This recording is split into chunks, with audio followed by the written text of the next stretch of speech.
Hello and welcome to the Poetry Exchange. I'm Fiona Bennett. And I'm Michael Schaeffer.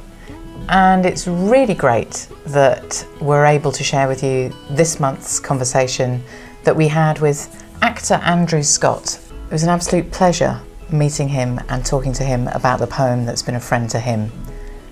Yeah, we had a really lovely conversation, really lively conversation with him, and we're very grateful to him for giving us his time. It occurred to me, Fiona, listening back to this episode, that this one perhaps really benefits from having the poem in front of you whilst you're listening to the conversation. Now, obviously, some people will be listening to the podcast on the move, but perhaps if you are in a place where you can get your phone out and have a look, it will be on the episode notes of the podcast, as we do with every episode. It's great to be growing the ways in which we can connect people with poems, and for that to be happening in lots of different ways. Part of the way that's happening is through the usual ways of following. So if you aren't already following us on Facebook or Twitter, you can find us on Facebook with the Poetry Exchange page, and on Twitter just search for the Poetry Exchange and you'll find us there too. I don't think we should hang about, Michael. Let's dive in. You'll be listening to myself and Fiona talking about Love by George Herbert, the poem that's been a friend to Andrew. It might be a nice way to start if you fancy just reading out loud for us the poem that you brought along. Yeah. Love bade me welcome, yet my soul drew back, guilty of dust and sin. But quick-eyed love, observing me grow slack from my first entrance in, drew nearer to me, sweetly questioning if I lacked anything. A guest, I answered, worthy to be here. Love said, you shall be he. I, the unkind, ungrateful. Ah, my dear, I cannot look on thee. Love took my hand and smiling did reply, who made the eyes but I? Truth, Lord, but I have marred them. Let my shame go where it doth deserve. And know you not, says Love, who bore the blame? My dear, then I will serve. You must sit down, says Love, and taste my meat. So I did sit and eat.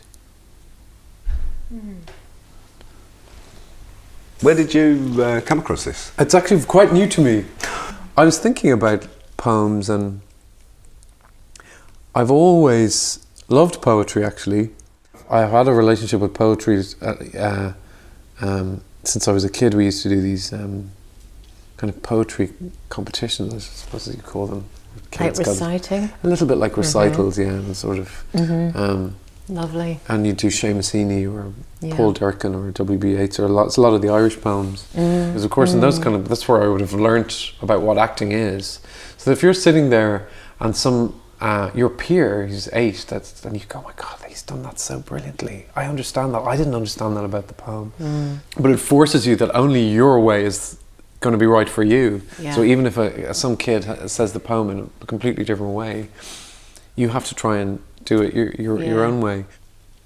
But this poem has been a friend to me because I associate it a lot with Catholicism a little bit, which is something that I feel I've escaped from. We grew up in Dublin and it was very Catholic kind of upbringing, and I think since my Catholicism lapsed, in my adulthood, I think a lot of people of our generation have looked for something to replace it. And it's why I think spirituality and mindfulness and all that stuff that everybody really looks for now. And so the idea of love in its really simplest form, and the poem is called Love, and really appeals to me that actually you resist it and you resist it and you resist it and you resist it because you think, because there's guilt and shame are mentioned a lot, which are, to my mind, very associated with Catholicism, and something that I really struggled with about, not so much anymore, but certainly in my youth, about shame and guilt and all that kind of stuff. And that you actually, that the attempt from, with all religions, I suppose, is to get somebody to sit down and love themselves in some way. And the idea that you're undeserving of that is a resistance that I think we all feel. And to my mind, that's wrapped up a little bit in feeling ashamed of myself or feeling that I wasn't deserving of love. So I think it's beautiful when it's at the end he says, so I did sit and eat. It's very poignant to me. It's wrapped up so much in that idea of, loving yourself, and because I do feel that that's something that is the key to our happiness, because you can't give it out if you don't have it for yourself. It's just struck me as funny that you've brought one where there is a conversation. The poem itself is a conversation. Quite, yeah. So yeah, and there is. It's kind of dramatic in the sense there's dialogue in it. But this one, I don't know, something like, I think with all art, I don't know, weirdly last year doing Hamlet, the word that I said in the wings every night before I went on was love. It's weird. I mean, I genuinely didn't say that to just sound like, wanky about it, just go.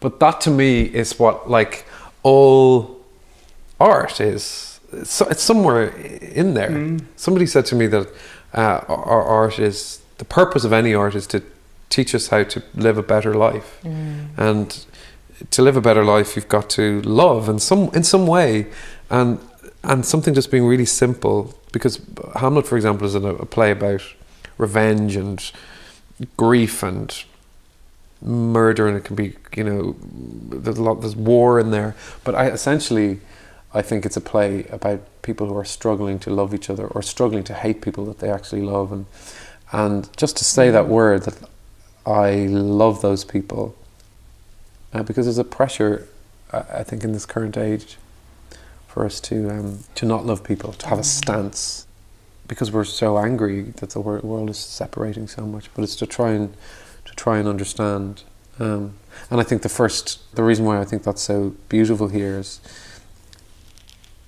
that love, when he says, love bade me welcome, it's the first thing. It's not like there was any struggle, He says, welcome.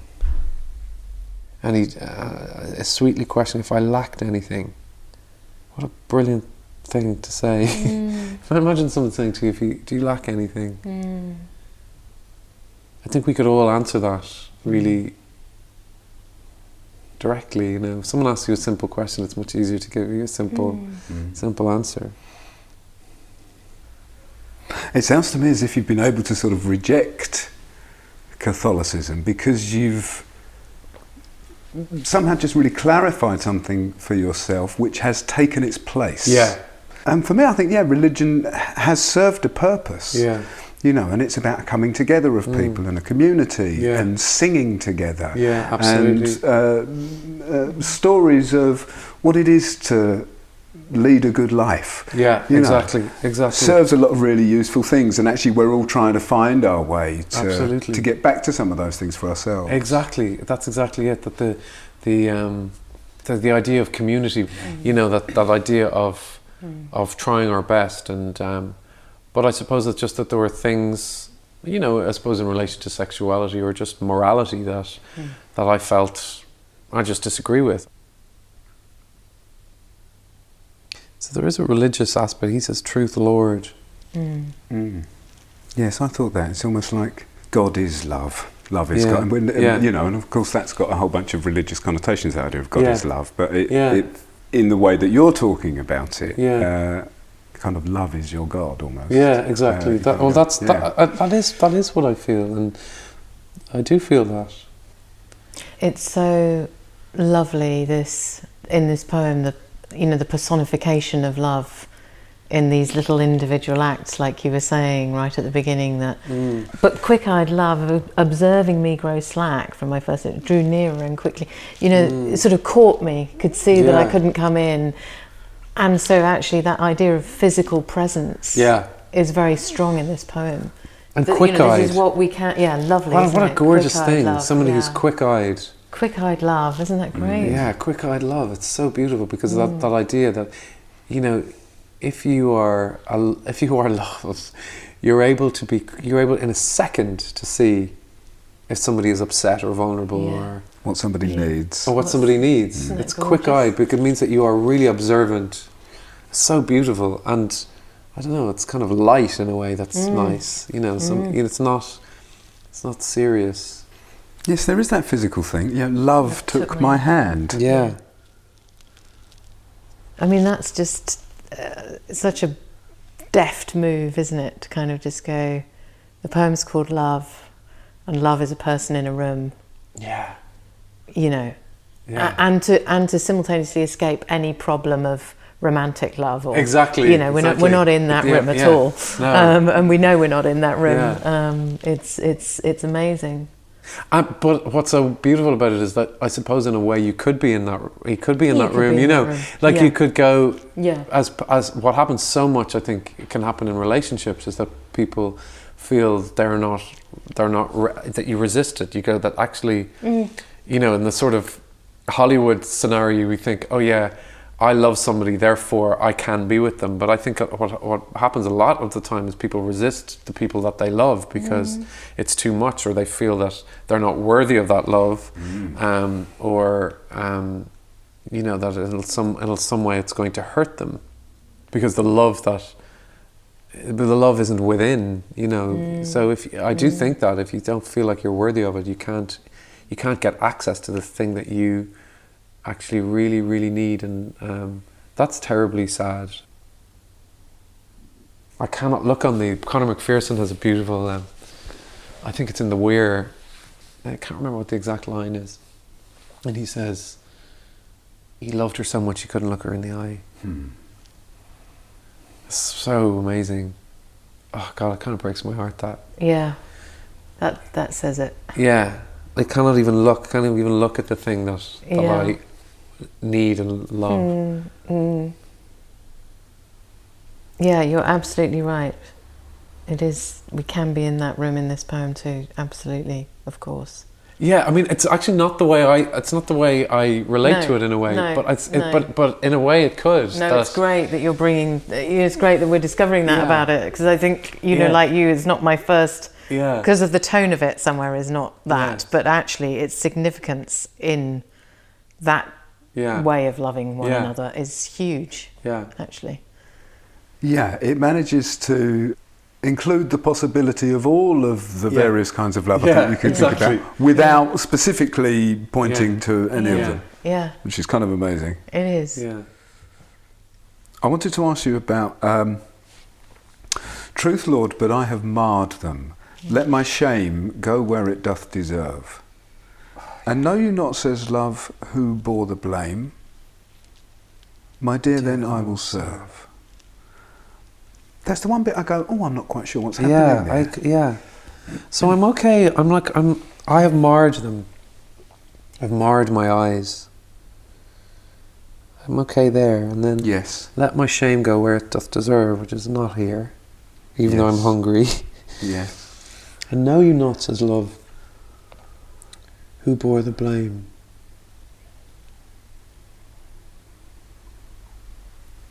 Yeah, it's left, isn't it? It's left. It's totally sort of the one moment in the poem where you go, Yeah. Yeah, because that doesn't seem like my dear then I will serve seem like an answer to that question. No. The fact that there is that sort of break in the line, it seems to indicate that there's just some space where that question is left hanging. Yeah, exactly. It's quite theatrical in a way, isn't it? Yeah.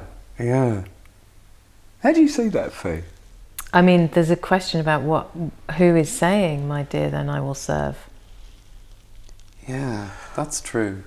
Potentially. Oh, gosh. My dear, then I will serve. So I took that as love serving. So did I. Serving the Yeah, he moment. says, I will serve. You must sit down, says love, and taste my meat. So I'm going to serve you. Yeah. So But it could be. But it could be. But, whoever what we're calling The visitor. the visitor. Yeah, exactly. So the visitor could almost be saying, my dear, then I will serve. And love says, you must sit down. Says Yeah. love. Yes, wow. Yes. Oh. The question is an extraordinary question. And know you not who bore the blame. So if I were to say that in a colloquial way, you'd say, well, who's to blame for that? Whose fault is that? And it's wonderful that would be left open. Because in a way, I suppose then that's suggesting that by not responding, by there not being a direct response to this question of whose fault is it, it's kind of almost suggesting to me that it's just not a relevant question. Yeah. Lovely. Yeah. Yeah, lovely. There's nothing helpful down that route. Yeah. Exactly. Yeah. It is, as you say, it's an irrelevant. So okay, so let's say the answer. Let's say the answer to that was, it is, my ex's fault or my granddad's fault. What are you going to do with that? Where does it get you? Yeah. How does it move you forward? Yeah. It's very interesting that he says, and know you not, says love, who bore the blame. That he says that rather than, and know you not, says love, who is to blame. Yes. Because who bore the blame is a completely different thing. That's right.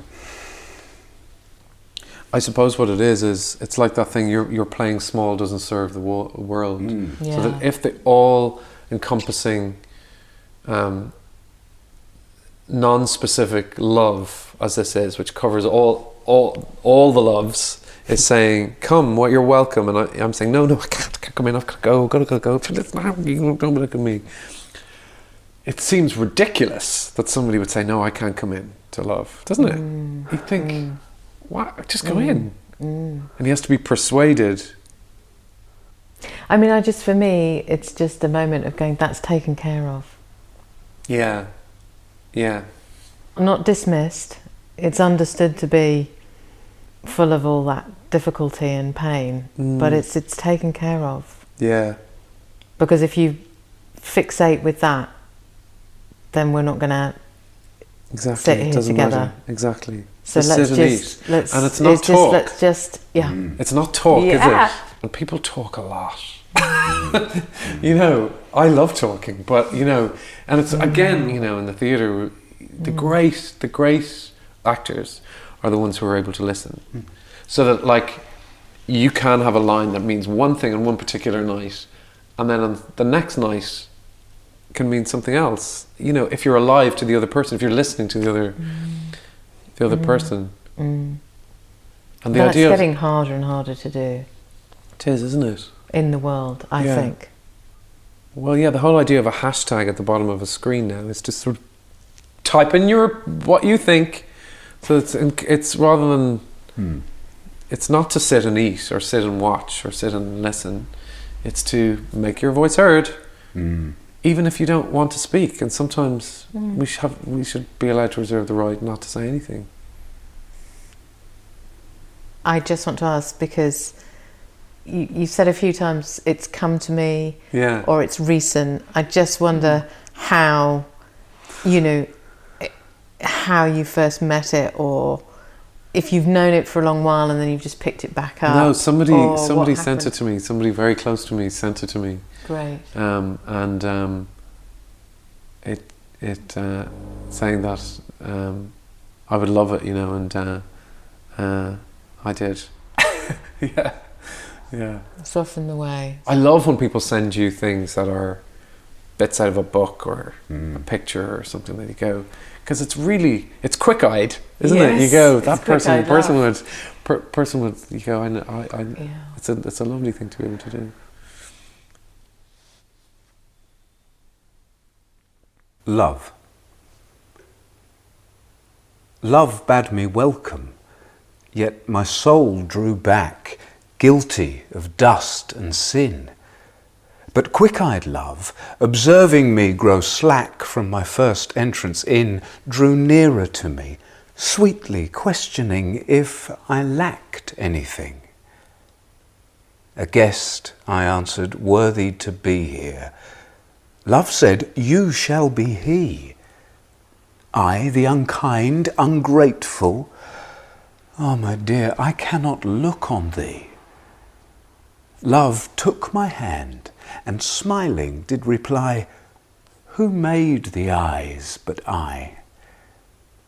Truth, Lord, but I have marred them.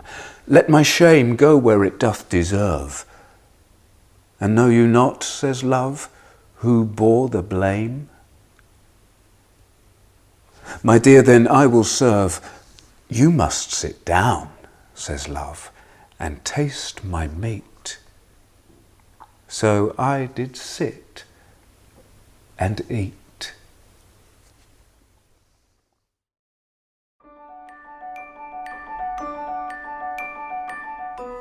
That was Michael with the reading of Love by George Herbert. Thanks again to Andrew for letting us share the conversation with you. So we're recording this on International Women's Day, and it just struck me that it would be great for people, if they haven't already, to explore some of the episodes, and in particular some of those featuring fantastic women poets and indeed the voices of our visitors. And Prayer by Carol Ann Duffy is one of the episodes that comes to mind, and Trisha's story of her connection to that poem and the difference that it made in her life. If you have a listen to an episode or two and you feel inspired to do so, please do head over to iTunes and give us a review or a rating there. It really helps. So we mentioned last month that we're going to be in Manchester doing some exchanges. That's going to be in April, but if you want more details of that, if you go to the contact page on the website, you can sign up to the newsletter where you'll get any updates about the podcast and any future events.